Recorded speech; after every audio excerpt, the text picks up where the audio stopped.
There is a spot in California, just north of Fresno, where you are exactly halfway between the Mexican border and the Oregon border.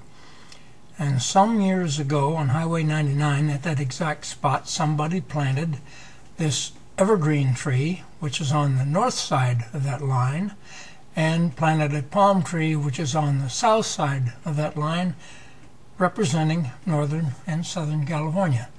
And I've been driving by that for 50 years and never realized until 2 or 3 years ago, and stopped and took this picture.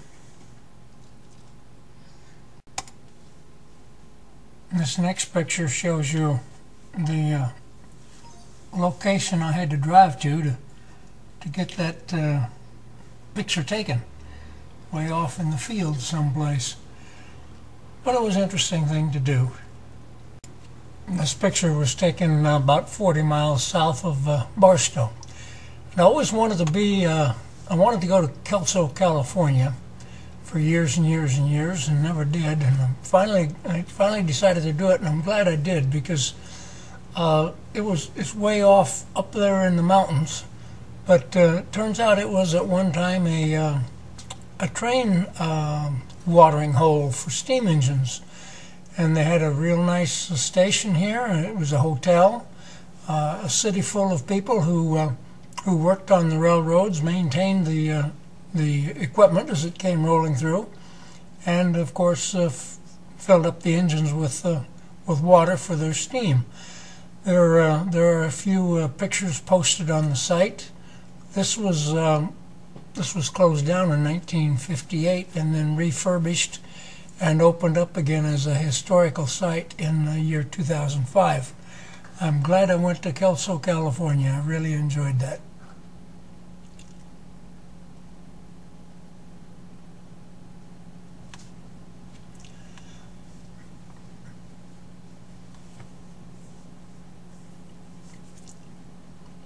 My next stop was in Oatman, Arizona. This was on old Route 66. This little old city is about 100 feet wide. It was a silver mining city originally. And around the turn of the century, when the silver mine ran out, everybody left. They turned their burros loose. The burros were working in the mines with them. And they turned them loose. The burros became wild, and nowadays they come back into town. They're practically trained to come into town every afternoon so that the tourists can feed them. You can go into the Oatman General Store here and buy feed for them, and they walk up and down the streets and poop all over the place, and it's just a whole heck of a lot of fun. There's the post office from Oatman. I'd recommend anybody go down there. It's just a lot of fun. They are scavengers, pick up what they can on the street and have a good time. I was told to watch my doggy because the young burros will attack small animals and eat them up. After they get about a year old, they don't bother any longer. But so I kept Chi-Chi away from the younger ones. Didn't have any trouble. But I enjoyed very much going through Oatman again after a long time.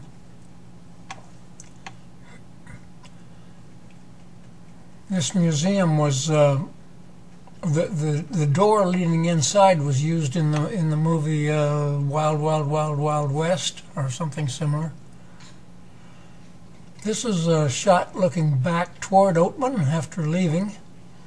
And here we get a pretty good look at Route 66 going out of Oatman. Nobody wants to drive that anymore. That's a tough grind. Beautiful countryside, though, no doubt about that. I drove into Seligman, Arizona, and took a picture of Roadkill Cafe before I traveled on, and this is a practice shot of a panorama I made. I was really had a lot of fun doing that. Really enjoyed it. And this picture was taken near Tuba City. That's a beautiful mountain. It really shows where the name Painted Desert comes from. That's really great. I enjoyed that. This is another panorama I made in northern Arizona, again around Tuba City, Painted Desert area. Here we have a fellow doing his farming with a rototiller.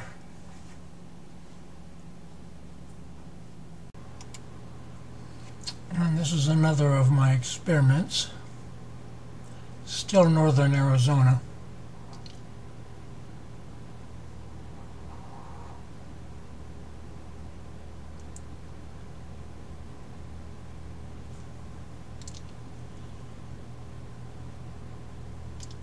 This picture is west of Ganada, Arizona. Beautiful rock formation.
I'm really pleased with these panoramas. They really tell the story much better than the single still pictures do.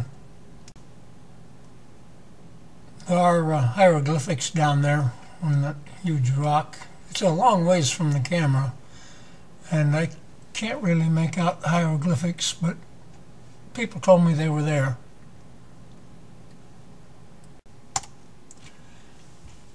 This is a 4-picture panorama. It's almost too wide. I think I'd do better with the 2s and the 3s.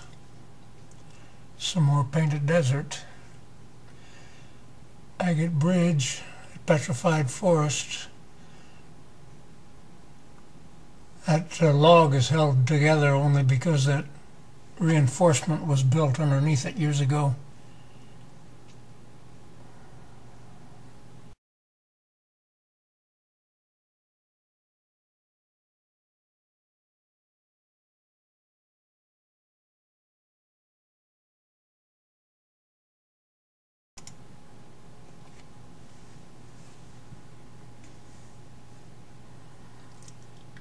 Chichi wouldn't eat his dog food, so I set it out here in a bowl for the crows to eat. They had a big fight over it. I didn't get a picture of the fight.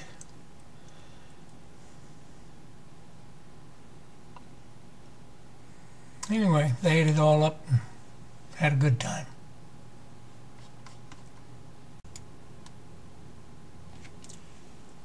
And these will be the last pictures of the Petrified Forest. This log is almost 3 feet thick. Probably is across 3 feet, maybe 2.5 feet high.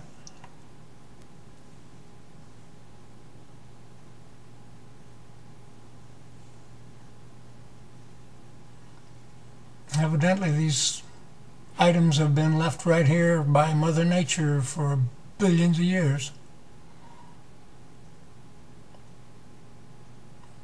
Well, at least millions. This will be the end of part 1.